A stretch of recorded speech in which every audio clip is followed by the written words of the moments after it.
मोर नाम तो अब्दुल मजिद मैं पातिलपारा गाँव थको आमार गाँवखনৰ नाम पातिलपारा। এই ৰাস্তাটো ক'ত পৰা ক'ত গৈছে? এই ৰাস্তাটো ভাওৰাগুৰিৰ পৰা ইফালে ভুংকা লৈ গৈছে। কিমান দিনৰ পৰা এনেকা অৱস্থা আছে? এইটো বহুত দিনৰ পৰা এনেকুৱা যোৱাবাৰ আমাৰ ইউপিএফএলৰ আমাৰ কৰ্মীসকলে নেতাসকলে আমাৰ এই কামখিনি কৰি দিছিল, এইবাৰো কৰি দি আছে। খুব ভাল লাগিছে আমাক। কিন্তু ইয়াৰ আগত আমাৰ বিপিএফ পাৰ্টিৰ মানুহ আছিল, এই কামখিনি কৰা নাছিল। কিন্তু আমি ইউপিএফএলৰ সহায় পাই আমাৰ গাঁওখনৰ খুব উপকাৰ হৈছে। আমি মাতিলে আহে, কিবা এটা কাম কৰিবলৈ খুজিলে তেওঁলোকে কৰি দিয়ে। গতিকে আমি খুব ইউপিএফএল ভাল পাইছোঁ। আৰু কিলোমিটাৰ বনাই দিছে? এইটো 1 কিলোমিটাৰ আমাৰ পাতিলপাৰা গাঁওখন বনাই দিছে আৰু বেলেগ বেলেগ গাঁও বনাই দিছে, বেলেগ ঘোনাপাৰা, মহেন্দ্ৰপুৰ। ৰাস্তা বেয়া থকাৰ কাৰণে কেনেকা অসুবিধা পাইছে? একদম খুব ভাল সুবিধা পাইছোঁ। বেয়া থকাৰ কাৰণে বেয়া হৈছিল, মানুহ অহা যোৱাৰ কাৰণে খুব অসুবিধা হৈছিল। পিছত আমি আমাৰ EM ছাৰৰ লগত যোগাযোগ কৰিলোঁ, EM ছাৰে আমাক সহায় কৰিলে। খুব ভাল লাগিল।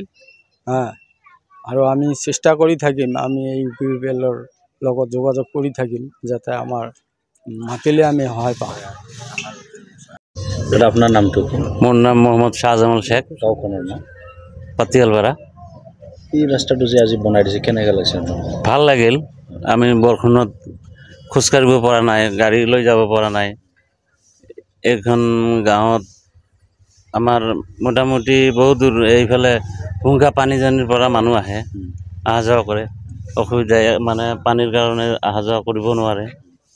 কোনে বনাই দিছে? আমাৰ EM ছাৰে বনাই দিল, যোৱাবাৰো বনাই দিছিল, ভাল লাগিল। এইখিনি মানুহবিলাক আপ ডাউন কৰি আছে। সেইখিনিতো ক'লোঁ যে মোটামুটি 8-10খন গাঁৱৰ মানুহ এইফালে দিয়ে অহা যোৱা কৰে। ভাওৰাগুৰিৰ পৰা ক'ত যায় ৰাস্তাটো? পানীজানি ভুংকা, এইফালে চুপাৰী ঘাট ধুবুৰীলৈকেও যায়, ডাইৰেক্ট ৰাস্তা। এনেকা বেয়া হৈ আছে কিমান দিন মানে যোৱাবাৰতো বনাইছিলে, এইবাৰ মানে লাহে লাহে শিলগুটিবিলাক নাইকিয়া হৈ গ'ল। যেতিয়া বেয়া হৈ গ'ল এতিয়া যে আহিল, বনাই দিল, ভাল লাগিল আৰু কি। মই এই গাঁৱৰে বাসিন্দা, বাস্তিপলা গাঁও। আজি ৰাস্তাটো যে বনাই দিছে কেনেকা লাগিছে? ভাল লাগিছে। এইটো আমাৰ চুৰানাং কচুগাঁও সমষ্টিৰ EM ছাৰে যোৱাবাৰো বনাই দিছে, এতিয়াও এইবিলাকেও বনাল। ভাল লাগিছে। ইয়াত বহুত মানুহ 8-10খন গাঁৱৰ মানুহ যোৱা কৰে।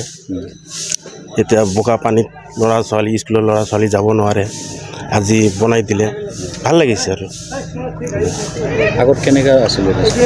আগততো বেয়াই হৈ আছিল, ইটো যাব পৰা নাই, মানুহে হাট বজাৰ কৰিব পৰা নাই। মছজিদ এটা আছে আমাৰ গাঁৱত, মছজিদত নামাজ পঢ়িব আহিব পৰা নাই। বৰষুণৰ কাৰণে বোকা পানী লাগি আছিল, এতিয়া ভাল লাগিছে। এইখিনি আৰু